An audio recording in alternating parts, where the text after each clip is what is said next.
In Queensland, the Premier says the budget will be like the Gillard government driving a train over a cliff. Ursula Hager joins us now. And Ursula, you've been speaking to local families who also have big concerns. Yes, I travelled to Brisbane's north side today to meet with a couple of young families, and while they are still holding out hope of some sweeteners in tonight's budget, they are very worried about the cost of living and the impact that it is having on their families. So they will be tuned in tonight as the Treasurer hands down his fifth budget. Budget night hasn't always been a top priority for young mum Jessica Gordon. Oh, you need more blocks. But as the Treasurer hands down his economic plan for Australia, she'll be watching for the first time. Well, I definitely will be watching the show tonight just to see how they're going to help us and what the outcome will be. The rising cost of living forcing her family to make tough choices. It's not really affordable for me to go back to work because it would just be paying for childcare. So it's cheaper for me to stay at home.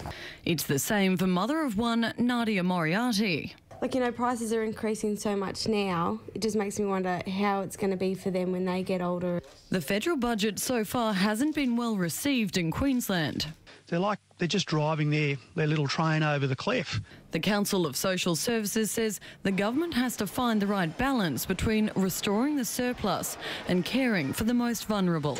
The federal government's being focused more about a surplus, and there are a lot of people that are really struggling today.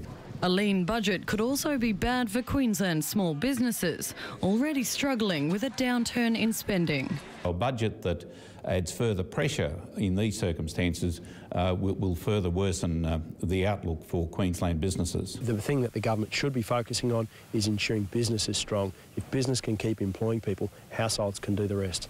And it's those households who will decide Labor's fate in Queensland come the next election.